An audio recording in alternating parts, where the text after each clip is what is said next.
Welcome. So I'll be taking you through the process of how I created Warped.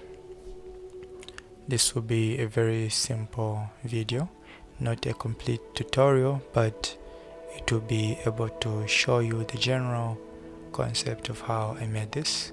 So it will not be a step-by-step guide, but just an overall overview of how I made this. So if you want to see full tutorial videos, let me know in the comments.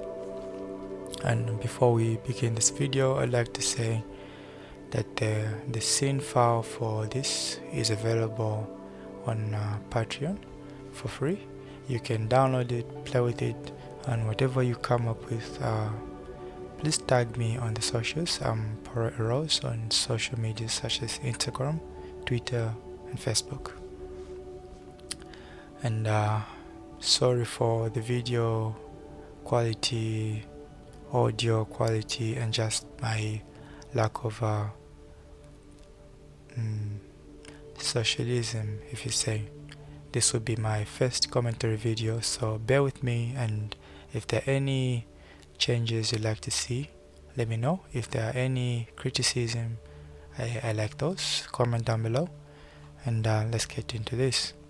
So I added a cube in the scene, scaled it, and rotated to the preferred degree. Then I brought in two cones, which will serve as a landscape, top and bottom. So all I did was duplicate the first cone and flipped it up to be the top. And since this is a warped scene, I wanted two earth land masses on the top and another one on the bottom, and the doorway linking the two in the middle, more like a gate. So this is simple modeling stuff, simply extruding one face in a couple of times to create a door perspective. I brought in a cylinder, cloned it along the four corners of the cube to serve as pillars.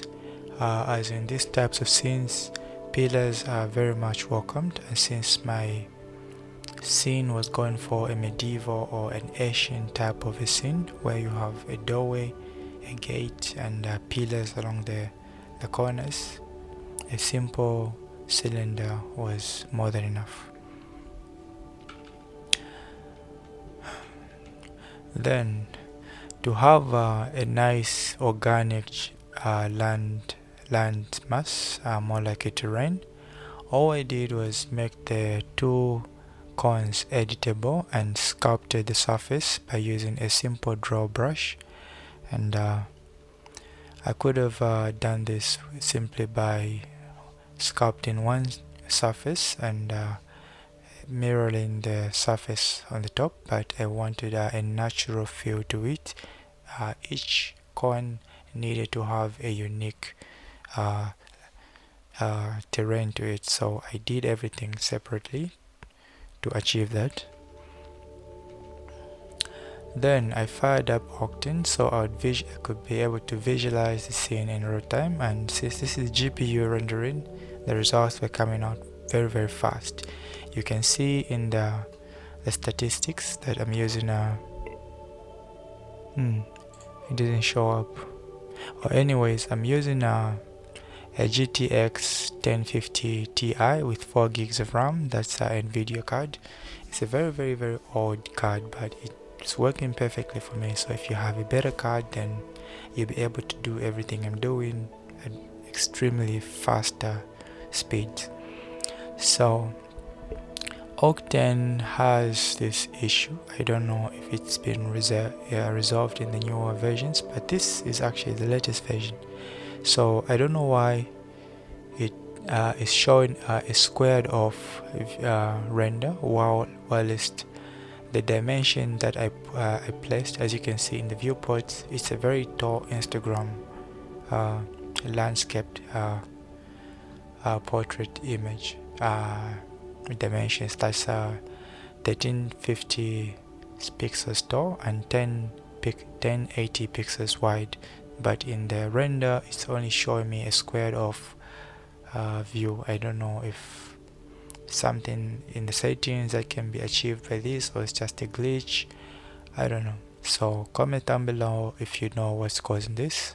Otherwise, if I render out the image, it's coming out nicely, but in the IPR it's messed up. So moving on, I brought in two grass objects from the Forester plugin. The Forester plugin, for those who don't know, is a plugin for Cinema 4D that gives you very nice detailed plants. So these grass plants are just two out of the whole pack. You have trees in this. So if you have a chance to play with it, you can do. And for those of us who are beginners in 3D, we truly rely on this plugin to simplify the workflow of adding nice detailed plants in our scene to add to the realism and everything. So I brought this in so I could spread them across the terrain that we made on the top and the bottom, so that we could have that nice adventure fantasy type of scenery.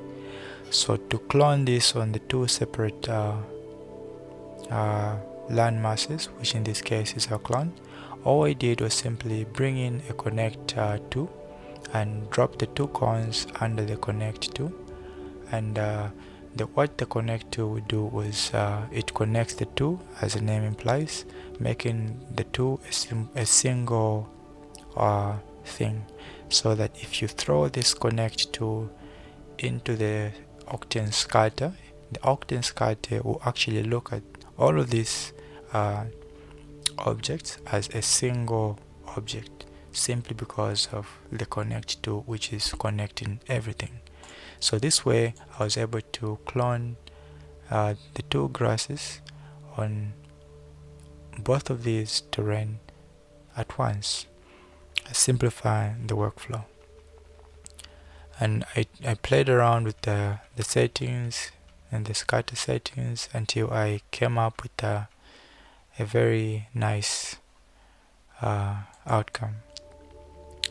And next up, I wanted to have a nice detail to the pillars and just the door, and the one that I went for was cracks. So to add cracks to any object that you want in Cinema 4D, simply bring in a Voronoi fracture. Simply by throwing in an object, the Voronoi fracture will immediately crack it up and show you in the viewport different colors of the fractured pieces. And to push apart these cracks, all you need is a push apart deflector. Very convenient, isn't it? Yes. So simply by bringing in the value of the push apart to 1, you have this nice defined details in the cracks.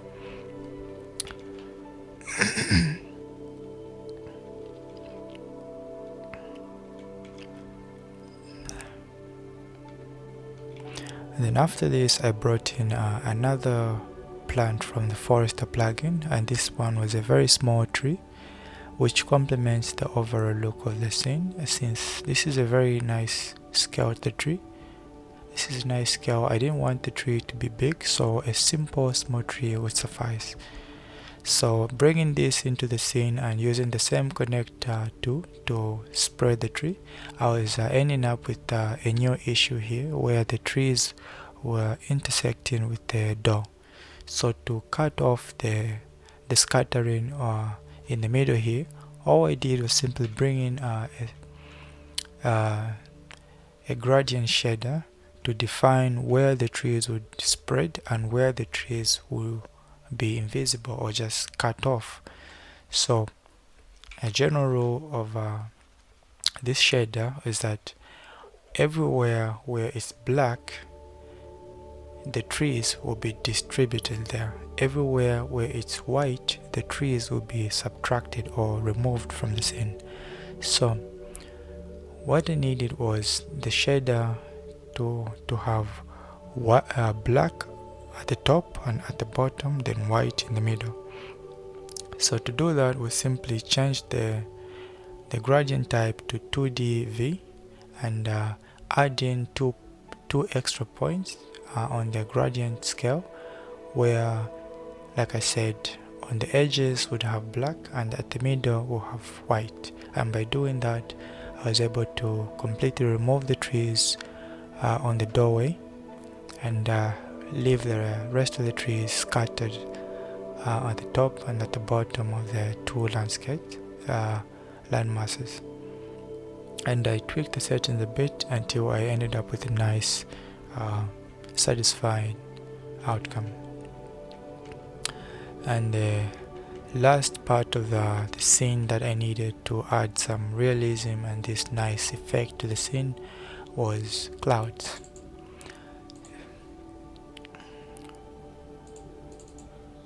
To add clouds to the scene, simply add in a volume object from the Octane. Activate the cloud here, and then it will generate a cloud texture for you. Play around with that and you end up with nice results. And if you go in the node space of the same cloud, you'll be able to find parameters that you can play around with and all to your liking. And I've thrown in the node base of everything that I did, so you can see how what I connected to the scene and how I was able to tweak the settings to end up with everything that I needed, which is essentially the cloud. So in the scene file, you'll be able to see all of these node bases and play around with them in real time until you end up with a completely different cloud than the one that I got. So if you swap out the noise with a different noise, you end up with a completely different kind of a cloud. So if you want a more detailed look on how I created this, don't bother, just simply search on YouTube procedural clouds and you end up with a couple of videos of people that would do a better explanation of the video. But for me, I'm simply giving you an overview on how I did this. But if you would like to see full tutorial videos on how I do these things, simply comment down below. But in the meantime, due to certain constraints, I'm only able to do these short overviews and time-lapse videos to save me some of the time, since most of the time I'm spending that on actually doing the workload of modeling the scene, just everything. So in this way, I'm able to save up in time and the like. But there will be a time in the future where I'll be diving into the full process videos. But in the meantime, I'll make do with this. If you like this form factor, then stick around, click that subscribe button, and you will be able to do this a bit more. And if you are liking the video so far, click the like button, and I appreciate very, very much. And remember, the scene is fully free on Patreon.